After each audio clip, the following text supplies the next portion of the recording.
You can't pray your child out of their testimony. Yeah. And I think along with that, you can't parent your child out of their testimony. Hello there. You're listening to the Girl Talk Podcast. My name is Carol. I'm Kelly. Hey, I'm Tricia. There's no guilt like mom guilt. Mom guilt, I know. Nothing about it is appealing. Everything makes me want to cry.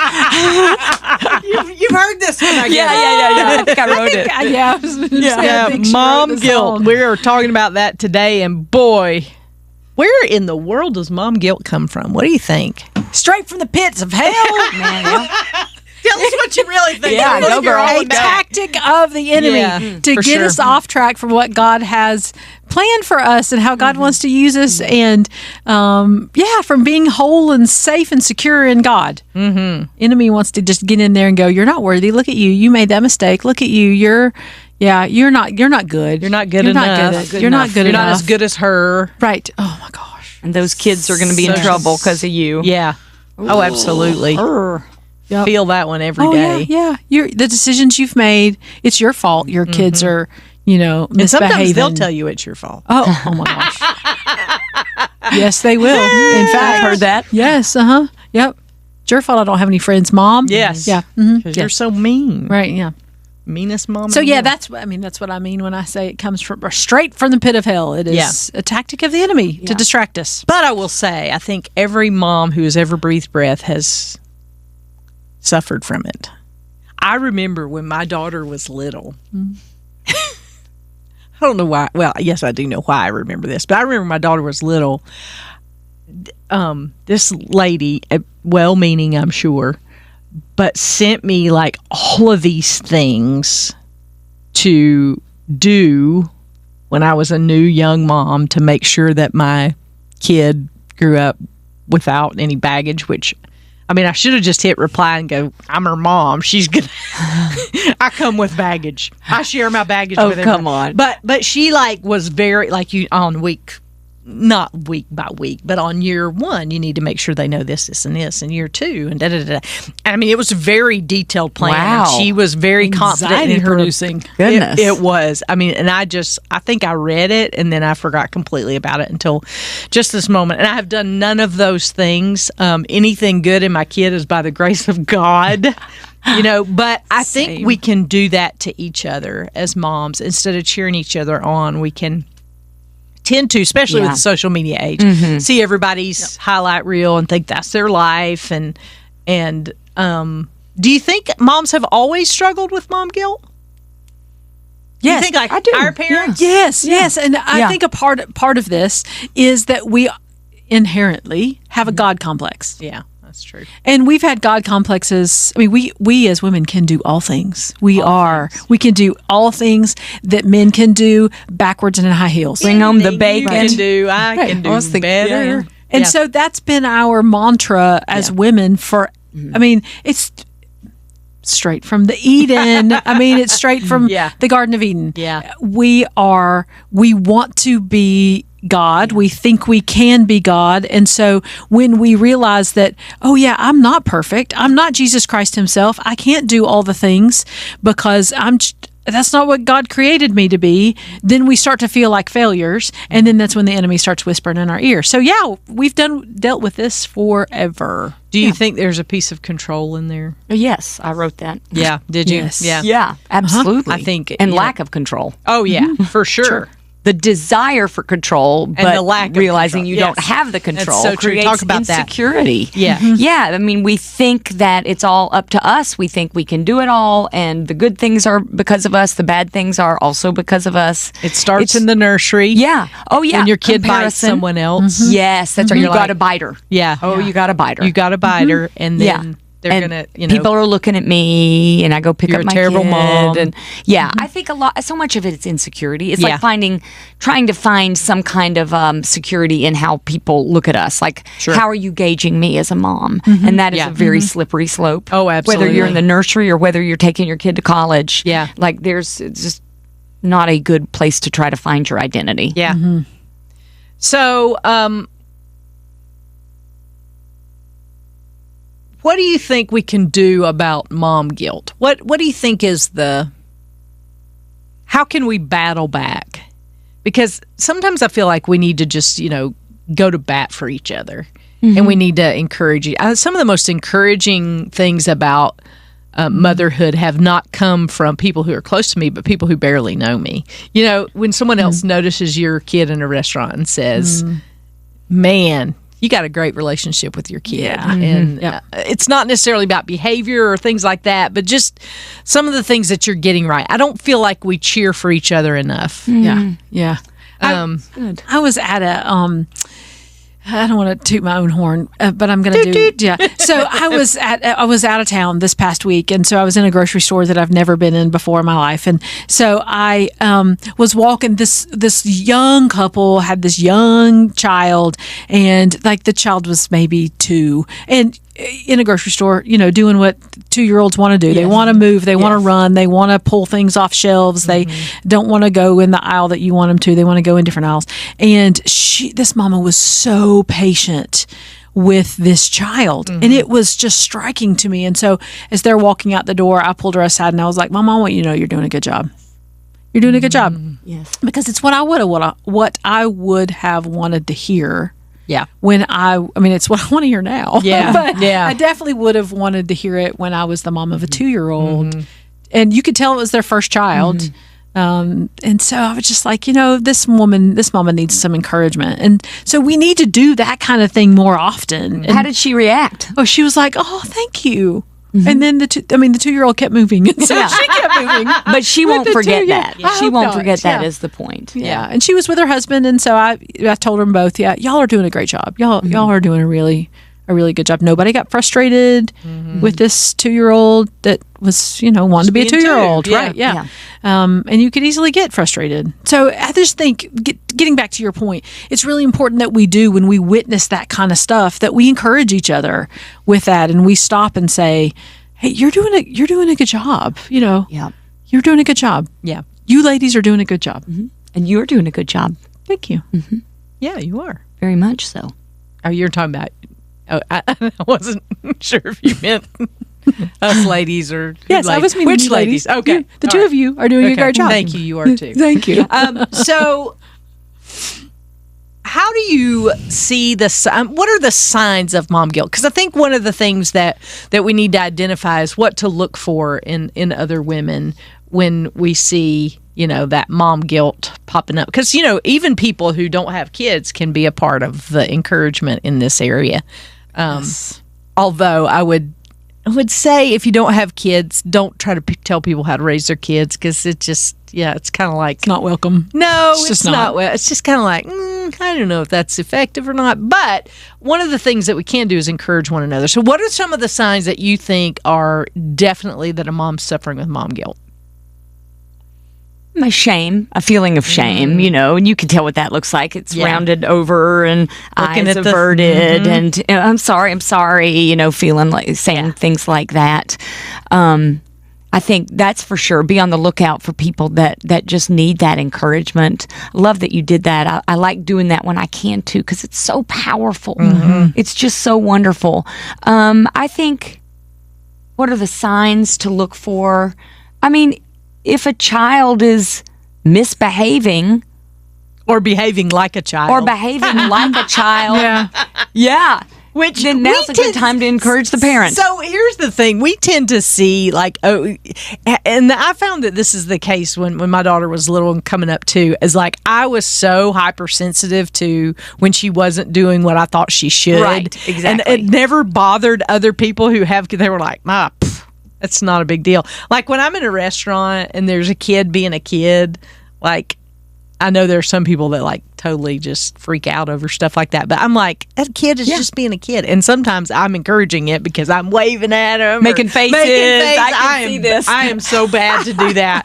Y'all probably been with me when I've done that a time or two. And I'm playing peekaboo, But I love that because I love children and I love that age. Good with them. Yeah, where they're just discovering things and so fun. Yeah. And so I think we're more hypersensitive to our kids' behavior than other people are. Sure. Yeah.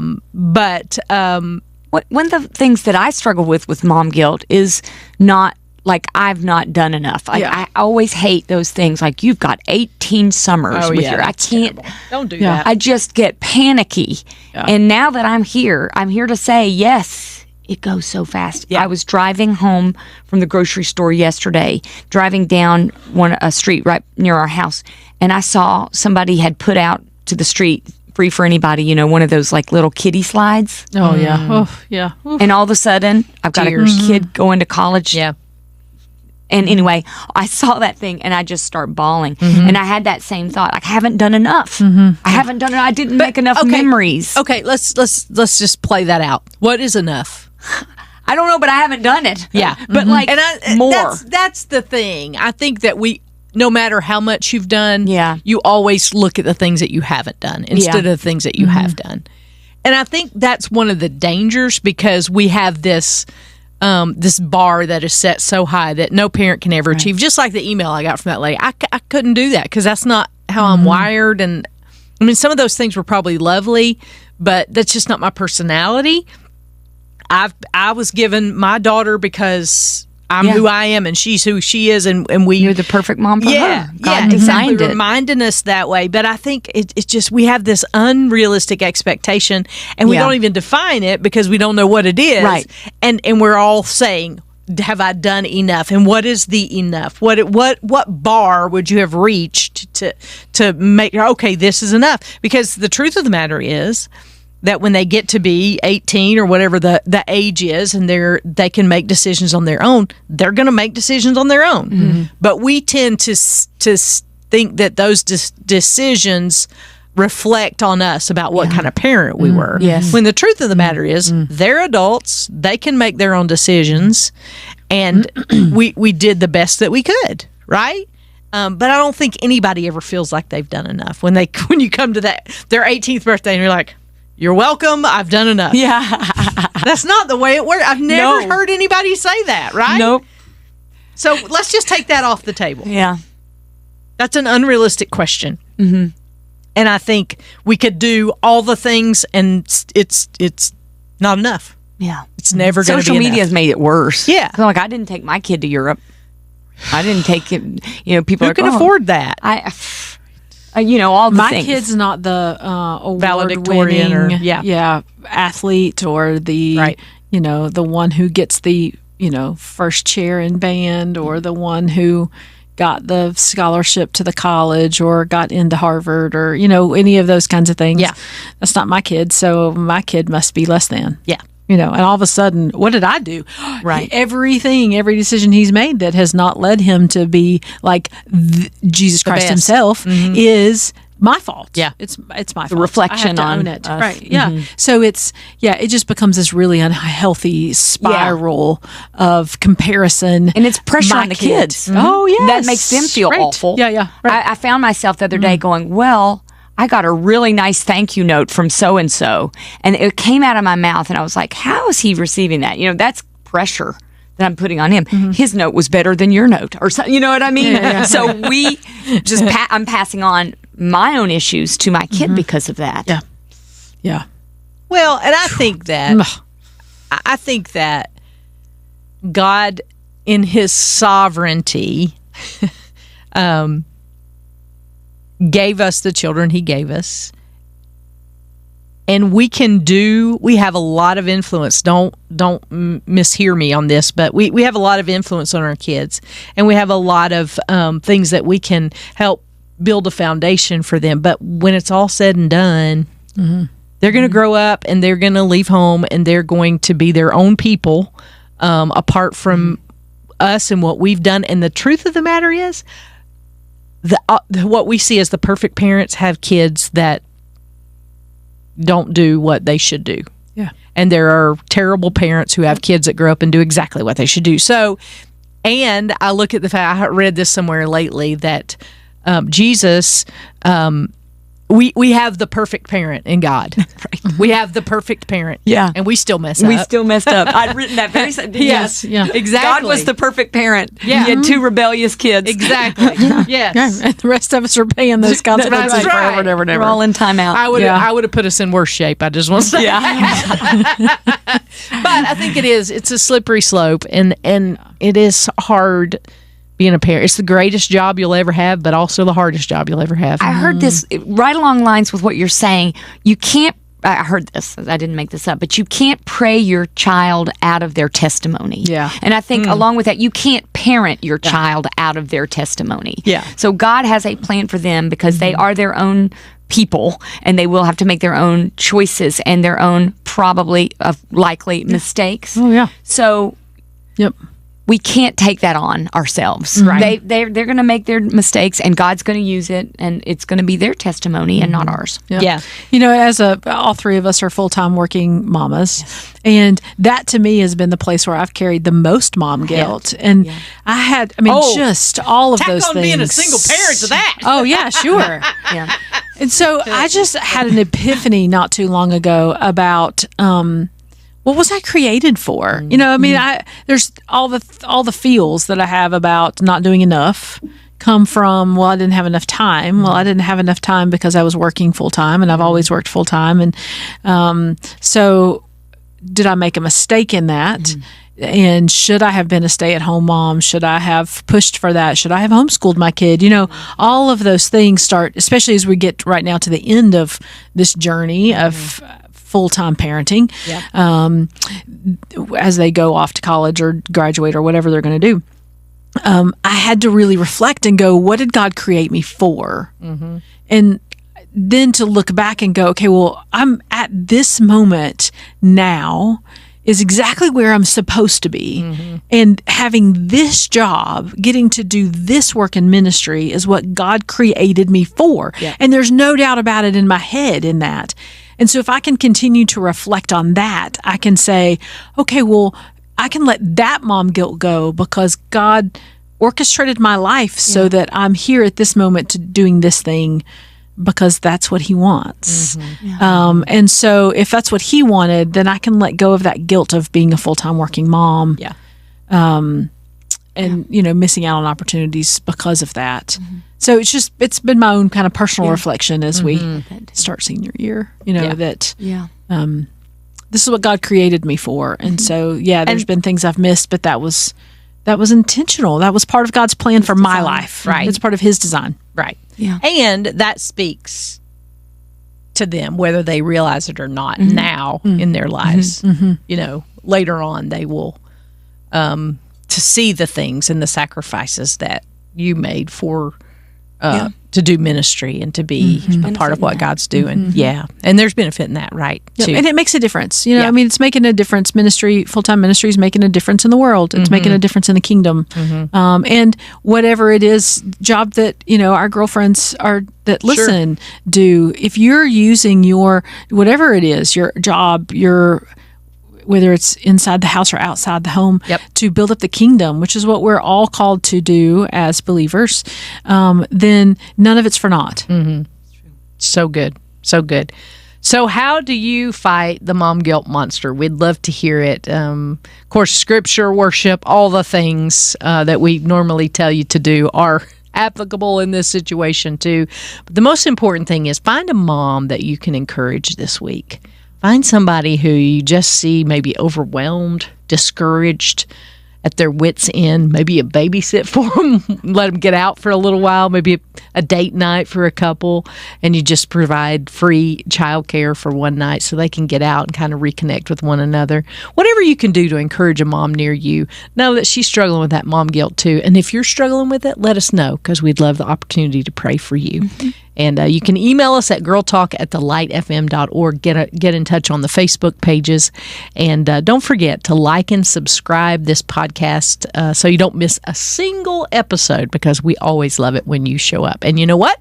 We're going to save you a seat right here around these microphones the next time we gather for the Girl Talk podcast.